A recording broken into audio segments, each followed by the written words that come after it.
You've seen it everywhere, right? Net zero. It's on billboards, it's on your coffee cup, it's in corporate reports. It's become this ultimate badge of climate ambition. But let's be real. What does it actually mean? And how is it possible that as these promises have skyrocketed, so have global emissions? Well, today we're going to peel back the layers on that. We're going to see how this buzzword is being forced to grow up, to transform from a fuzzy marketing shield into a hard-nosed performance metric. And this quote right here, it just hits the nail on the head. The era of vague promises, of saying all the right things without actually showing the work, well, it's over. A massive structural shift is happening right now, and it's forcing a whole new level of accountability. There's nowhere to hide anymore. You see, for the last decade or so, net zero has kind of lived a double life. On one hand, it stood for something real, sincere climate action, the tough job of genuinely cutting emissions. But on the other hand, it often became this convenient marketing shield, a perfect cover for inaction that was propped up by cheap carbon offsets and some very fuzzy math. And this created this totally bizarre paradox where net zero pledges were soaring, but so were global emissions. How does that even work? So how did we get here? Let's rewind a bit and look at that first phase of net zero. We'll call it the era of easy promises, a time when, good intentions often got lost in translation, or were maybe even deliberately misinterpreted. Because the original idea is actually super clear. It's a hierarchy, a specific order of operations. First, you do everything humanly possible to aggressively reduce your real-world emissions.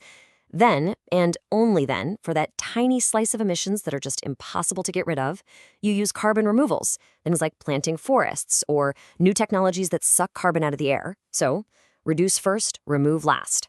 Simple, right? Well, in practice, a whole lot of organizations just flipped that hierarchy right on its head. They skipped the hard part and jumped straight to step one, buying a bunch of carbon offsets, many of which were of, let's say, questionable quality. This let them slap a carbon-neutral sticker on their brand while conveniently avoiding the much harder, much more expensive work of actually changing their business. The offsets became a substitute for action, not a supplement to it. But that whole era of easy promises, it's closing, and it's closing fast.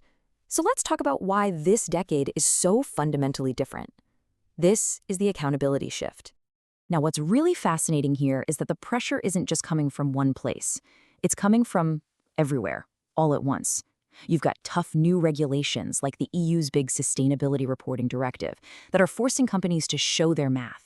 You've got investors who are no longer just asking but demanding to see how climate risk is being managed. You've got rigorous new standards from groups like the Science-Based Targets Initiative, basically the gold standard for climate goals. And of course, you and I, consumers, we're all getting smarter and way more skeptical. Vague claims just don't fly anymore.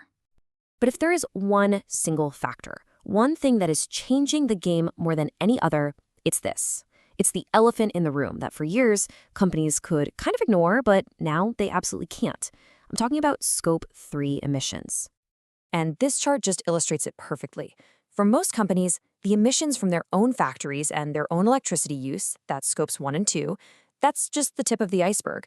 The huge majority, we're talking often over 85%, comes from their value chain. Their Scope 3. That's everything. It's the raw materials they buy, it's the shipping, and it's even how you, the customer, use and eventually get rid of their products. So any net zero claim that ignores this giant slice of the pie isn't just incomplete, it's fundamentally misleading. Okay, so this new pressure, this new focus on the whole value chain, it has created a completely new rulebook. We're seeing net zero move from being a lofty aspiration to being a core part of day-to-day business operations.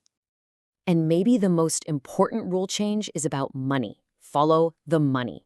In the old way, sustainability was this little side project funded by a small, isolated budget. The new way, climate action has to be baked into the company's core capital expenditure, their main investments. Are they actually spending big to build cleaner factories, to invent greener products? An unfunded target isn't a target anymore, it's just greenwashing. The timeline is also shrinking, dramatically. A vague promise to be better by 2050 just isn't credible anymore. The new way demands concrete, near-term milestones for 2030 and even 2025. The question now is, what are you doing this year? What are the KPIs that you can actually measure? Action is finally replacing aspiration. And finally, how companies talk about all this has to change.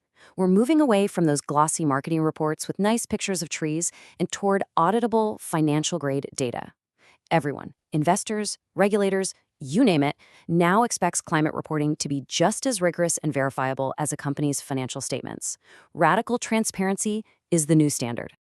So, when you put all this together, what does it actually mean to be a leader on climate now? Well, it means we have to completely redefine leadership itself.